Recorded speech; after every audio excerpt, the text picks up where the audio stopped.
नमस्कार, जय हिंद, जय भारत, वंदे मातरम। एक बार फिर स्वागत है आप ही के अपने YouTube channel all India job news 0.2 के यूट्यूब प्लेटफॉर्म के ऊपर। तो आज हम करने वाले क्लास आपकी इंडियन इकोनॉमिक्स जनरल नॉलेज यानी कि आपकी भारतीय अर्थव्यवस्था के बारे में। इसमें बता दूं आपको टोटल हम 75 क्वेश्चन आज करेंगे, 75 क्वेश्चन कल करेंगे। टोटल ये 150 क्वेश्चन है। ये क्वेश्चन में बता दूं आपको, ये आपकी बीएसएफ ट्रेड्समैन, साथ में बता रहा हूँ आपको CRPF paramedical staff group D और आपके आसाम रायपुर रेलवे भर्ती और आपकी एसएससी-जीडी जो भी आपका कैंडिडेट इनकी तैयारी कर रहा है ना, उनके लिए ये महत्वपूर्ण क्वेश्चन है। तो प्लीज़ इन क्वेश्चनों को ध्यान से देखिए और वीडियो को शेयर जरूर कर दीजिए। तो और यदि चैनल पर पहली बार विजिट करें तो चैनल को आज ही सब्सक्राइब करके बेल आइकन को ऑन कर लीजिए, ताकि जैसे मैं यहाँ पर क्लास अपलोड करूँ आपको इसके बारे में जानकारी उपलब्ध हो जाए। तो चलो शुरुआत करते हैं।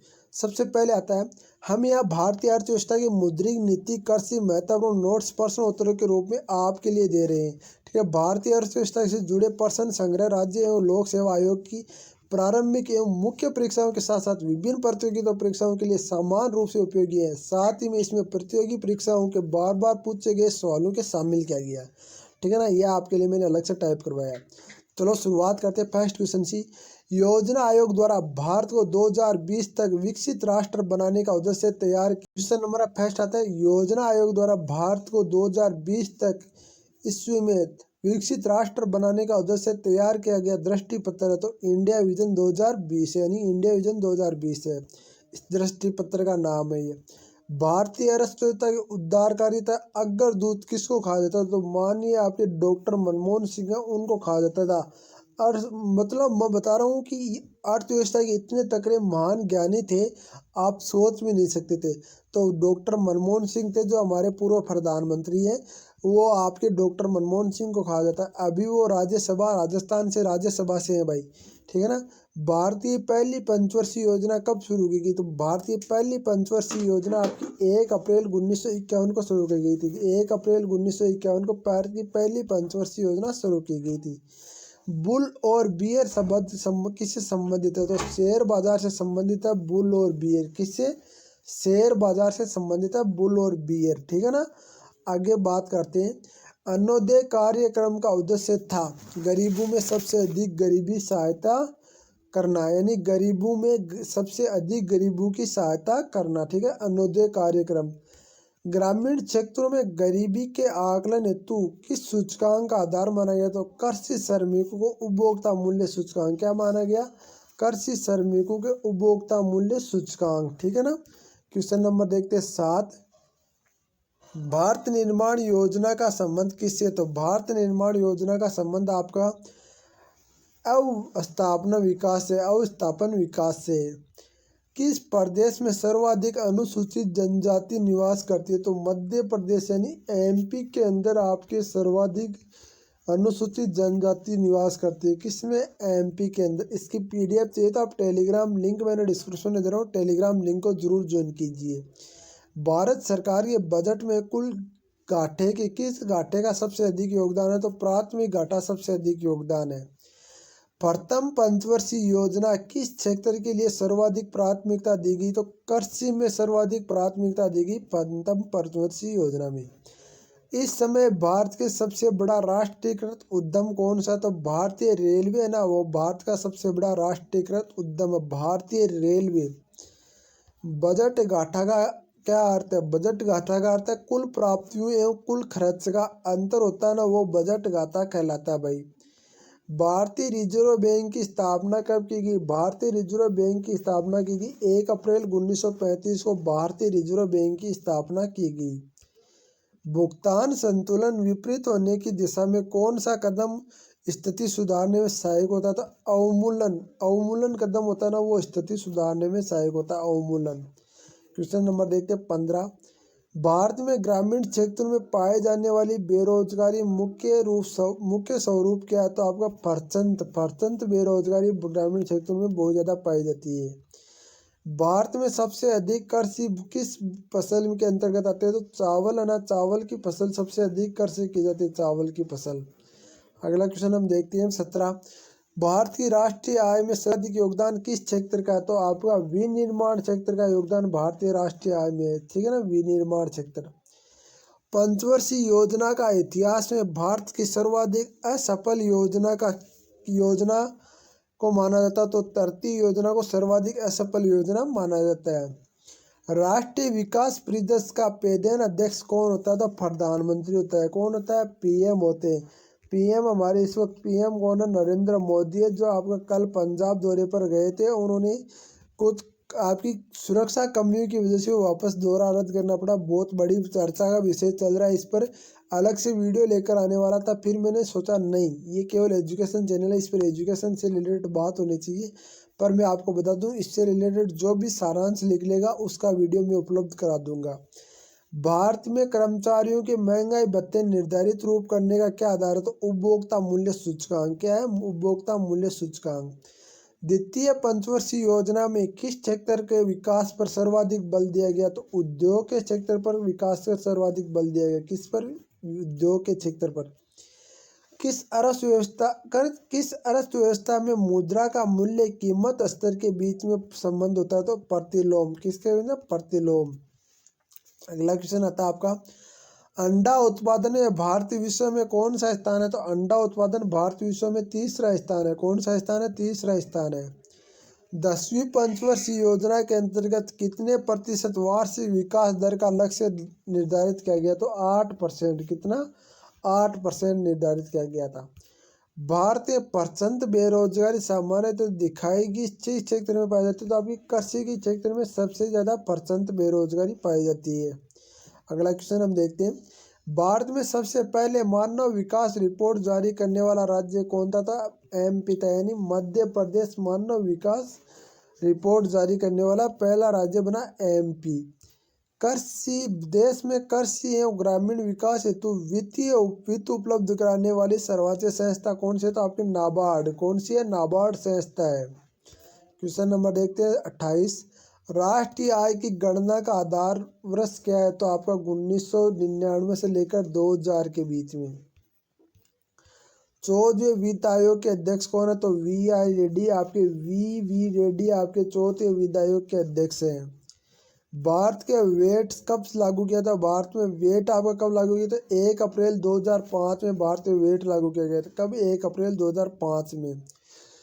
बोकारो इस्पात संयंत्र की स्थापना किस योजना के दौरान की गई? तो तृतीय योजना के दौरान बोकारो इस्पात संयंत्र की स्थापना की गई। भारत में सर्वाधिक गरीबी संख्या किस राज्य में है? तो गरीबी संख्या आपके उत्तर प्रदेश राज्य में। यूपी में सर्वाधिक आपकी गरीबी संख्या उत्तर प्रदेश राज्य में है। भारत में योजना अवकाश का कब था? यानी प्लान हॉलीडे कब था? तो योजना अवकाश 1966 के सूखे के पश्चात। निजी क्षेत्र में देश का पहला निर्यात फ्रेक्वेंसी क्षेत्र कहाँ स्थापित किया गया? तो सूरत में स्थापित किया गया। कहाँ स्थापित किया गया? सूरत में स्थापित किया गया। क्वेश्चन नंबर देखते हैं 35, 11वीं पंचवर्षीय योजना का उद्देश्य क्या है? तो 11वीं पंचवर्षीय योजना का उद्देश्य समाविष्ट आर्थिक वृद्धि। क्या है? समाविष्ट आर्थिक वृद्धि। भारत में चालू मूल्य के प्रति व्यक्ति न्यूनतम आय वाला राज्य कौन सा? तो बिहार। कौन सा है? बिहार राज्य भाई। सन 1938 में कांग्रेस द्वारा गठित राष्ट्रीय नियोजन समिति के अध्यक्ष कौन है? तो जवाहरलाल नेहरू। कौन है? पंडित जवाहरलाल नेहरू है भाई आपके। भारतीय विदेशी व्यापार संस्थान कहाँ स्थित है? नई दिल्ली में विदेश व्यापार संस्थान स्थित है। कहाँ स्थित है? नई दिल्ली में स्थित है। कहाँ पर? नई दिल्ली में, जो इंडिया की राजधानी है वहाँ पर स्थित है। भारत में तंबाकू का सर्वाधिक उत्पादन करने वाला देश कौन सा? तो आंध्र प्रदेश देश है ना, वो तंबाकू सबसे उत्पादन करता है भारत में। आंध्र प्रदेश राज्य, सॉरी। भारत की पंचवर्षीय योजना के अंतिम रूप का अनुमोदन करने वाला कौन करता है? तो राष्ट्रीय विकास परिषद करता है। मुद्रा अवमूल्यन का अर्थ है तो राष्ट्रीय व्यापार प्रयुक्त प्रमुख मुद्राओं की तुलना में मूल्य का गिरावट है, वो क्या कहलाता है? मुद्रा अवमूल्यन कहलाता है।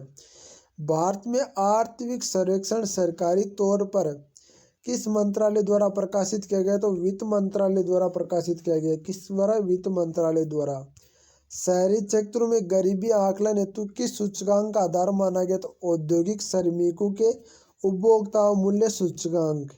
भारत में बेरोजगारी का मुख्य स्वरूप क्या है? तो संरचनात्मक। आपका बेरोजगारी का मुख्य स्वरूप है संरचनात्मक। क्वेश्चन नंबर देखते हैं अगला। भारत की मुद्रास्फीति किसके द्वारा मापी गई? तो थोक मूल्य सूचकांक द्वारा भारत की मुद्रास्फीति मापी गई। किसके द्वारा? थोक मूल्य सूचकांक द्वारा। भारत में राष्ट्रीय आय की वैज्ञानिक गणना का श्रेय किसे दिया गया? तो प्रोफेसर वीके एवं आर वी राव को। भारत की सिंचाई का सर्वप्रथम स्रोत क्या था? कुआं और नलकूप। मुद्रास्फीति एवं माप थोक मूल्य सूचकांक के आधार पर की जाती है। इसके लिए किस वर्ष आधारभूत माना जाता है? तो 1993-94। केंद्र सरकार को सबसे अधिक शुल्क राजस्व किससे प्राप्त होता है? तो उत्पादन शुल्क से सबसे अधिक राजस्व प्राप्त होता है। किस पंचवर्षीय योजना में रोकलन प्लान चक्रीय योजना की अवधारणा को अपनाया गया? तो छठी पंचवर्षीय योजना में।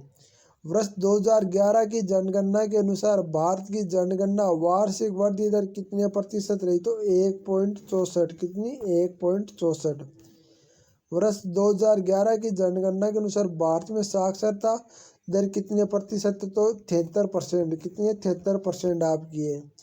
बिक्री कर कौन लगाता है? बिक्री कर आपका राज्य सरकार लगाती है। कौन लगाता है? राज्य सरकार लगाती है।